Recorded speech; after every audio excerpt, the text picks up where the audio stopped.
क्या कांग्रेस के सबसे बड़े नेता की पत्नी का आईएसआई से है कनेक्शन? क्या कांग्रेस नेता कर रहे देश के खिलाफ साजिश? एक ऐसा आरोप जिससे हिल गई देश की सियासत, घिर गई कांग्रेस। अब क्या जवाब देंगे राहुल गांधी? नमस्ते दर्शकों, मैं निकिता रस्तोगी, डीएनपी इंडिया में आपका स्वागत। बीजेपी ने कांग्रेस पर ऐसा आरोप लगाया है जिसमें पार्टी अब पूरी तरह घिर गई है। बीजेपी ने लोकसभा में कांग्रेस के दूसरे सबसे बड़े नेता गौरव गोगोई की पत्नी एलिजाबेथ पर पाकिस्तान की आईएसआई से कनेक्शन के आरोप लगाया। बीजेपी ने जिसे राष्ट्रीय सुरक्षा पर खतरा बताया है। अब कौन है एलिजाबेथ कॉलबर्न और उनके पाकिस्तान से कनेक्शन के दावे में कितनी सच्चाई है और बीजेपी इस मुद्दे पर इतनी आक्रामक क्यों है, चलिए बताते हैं। असल में इस पूरे मामले की शुरुआत हुई 10 फरवरी 2025 से। 10 फरवरी को असम के कुछ लोकल मीडिया पोर्टल्स में खबर चली कि गौरव गोगोई की ब्रिटिश मूल की पत्नी एलिजाबेथ कॉलबर्न पाकिस्तान की खुफिया एजेंसी आईएसआई और जॉर्ज सोरस की ओपन सोसाइटी फाउंडेशन से जुड़ी हुई है। इसमें दो मुख्य दावे किए गए हैं।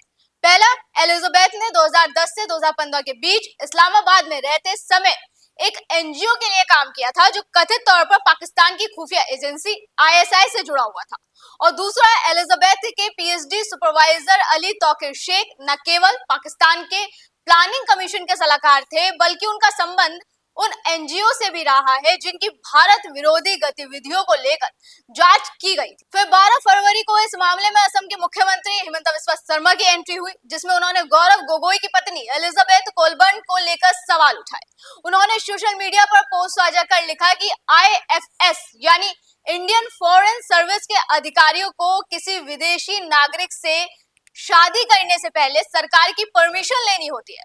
शादी होने के 6 महीने के भीतर आईएफएस अधिकारी के पार्टनर को भारत की नागरिकता लेनी पड़ती है। दिलचस्प बात यह है कि ये नियम हमारे सांसदों पर लागू नहीं होता। हालांकि एक सांसद के विदेशी जीवन साथी को 12 साल तक विदेशी नागरिकता रखने की परमिशन देना बहुत लंबा है। हेमंता यही नहीं रुके। 13 फरवरी को उन्होंने गौरव और उनकी पत्नी पर सिलसिलेवार तरीके से कई आरोप लगाए। उन्होंने एक्स पर लिखा कि 2015 में नई दिल्ली स्थित पाकिस्तानी हाई कमीशन ने पहली बार सांसद बने गौरव गोगोई और उनके स्टार्टअप पॉलिसी फॉर यूथ को भारत पाक संबंधों पर चर्चा करने के लिए आमंत्रित किया था। खास बात ये थी कि सांसद उस समय विदेशी मामलों की संसदीय समिति के सदस्य तक नहीं थे। गोगोई ऐसे वक्त में गए जब भारत ने पाकिस्तानी उच्चायोग के कामकाज पर आपत्तियां जताई। आपत्तियों को नजरअंदाज करते हुए गोगोई 50 से 60 भारतीय युवाओं को पाकिस्तानी अधिकारियों से मिलाने ले गए थे। इसके बाद उनके स्टार्टअप ने द हिंदू न्यूज़पेपर में एक लेख प्रकाशित किया जिसमें बॉर्डर सिक्योरिटी फोर्स यानी बीएसएफ पर बांग्लादेशी घुसपैठियों के मामलों को ठीक से ना संभालने का आरोप लगाया गया। हेमंता ने साथ में ये भी लिखा कि ये सब घटनाएं उनकी शादी के बाद। उनकी पत्नी ब्रिटिश नागरिक थी। उनका प्रोफेशनल बैकग्राउंड भी कई सवाल खड़े करता है।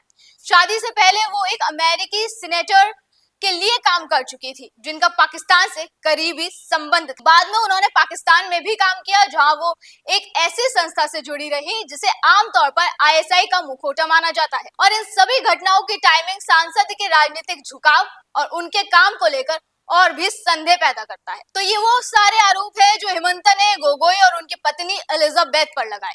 अब सवाल ये कि क्या हेमंता ने ये सारे आरोप क्यों लगाए और वो इस पोस्ट में किस संस्था की बात कर रहे हैं जिसका एलिजाबेथ से कनेक्शन है, वो भी समझाते हैं। एलिजाबेथ का जन्म ब्रिटेन में हुआ था।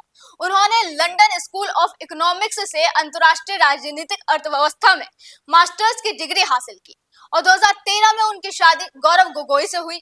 अतीत में एलिजाबेथ ने climate and development knowledge network यानी CDKN के लिए काम किया था जिसके लिए बीजेपी उन पर निशाना साध रही है। CDKN वेबसाइट पर उनके प्रोफाइल के अनुसार उन्होंने अपना अंतिम लेख 2014 में लिखा था।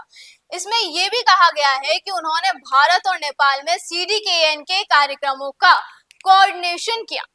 उन्हें अमेरिकी सीनेट और संयुक्त राष्ट्र सचिवालय तंजानिया और दक्षिण अफ्रीका में उन्होंने भारत और नेपाल में CDKN के कार्यक्रमों का कोऑर्डिनेशन किया। उन्हें अमेरिकी सीनेट, संयुक्त राष्ट्र सचिवालय तंजानिया और दक्षिण अफ्रीका में गैर सरकारी संगठनों के लिए काम करने का भी अनुभव है। और बीजेपी और असम के सीएम का दावा सीडीकेएन का पाकिस्तान की खुफिया एजेंसी आईएसआई से कनेक्शन। दरअसल सीडीकेएन एक इंटरनेशनल ऑर्गेनाइजेशन है। इसकी स्थापना 2010 में हुई थी। ये अफ्रीका, एशिया, लैटिन अमेरिका और कैरेबियन देशों में काम करती है।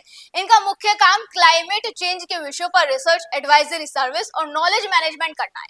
कंपनी का फोकस भारत, बांग्लादेश, नेपाल, पाकिस्तान समेत ग्लोबल साउथ देशों पर है। वैसे तो सीडीकेएन का पाकिस्तान की राजनीति और सरकार से सीधा संबंध नहीं है, लेकिन कंपनी की 13 लोगों की टीम अभी पाकिस्तान में काम कर रही है।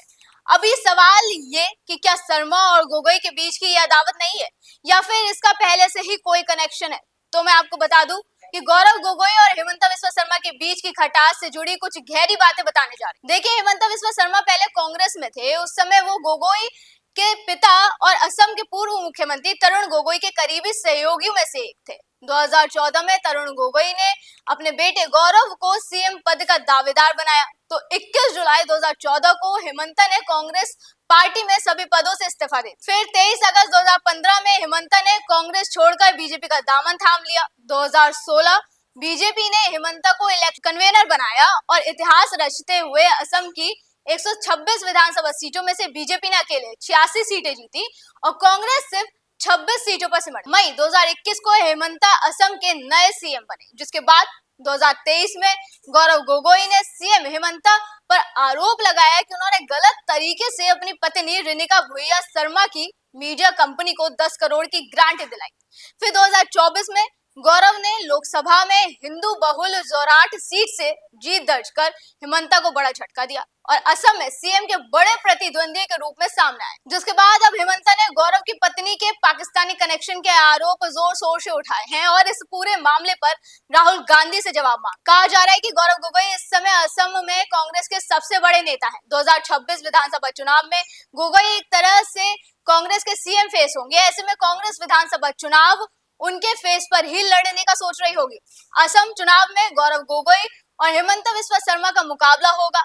शायद इसी वजह से बीजेपी उन पर हमलावर है और एक तरह से ये गोगोई के ब्रांड को कमजोर करने की स्ट्रेटेजी हो सकती है। लेकिन अगर इस बात में थोड़ी सी भी सच्चाई है तो सबसे बड़ा सवाल ये कि इस मामले से कैसे निकलेगी कांग्रेस। और देखना होगा कि जो राहुल गांधी अक्सर अडानी के मुद्दे पर बीजेपी को घेरते रहते हैं, वो इस पर क्या कहते हैं। अभी के लिए इतना ही। आप देखते रहे डीएनपी इंडिया। नमस्कार।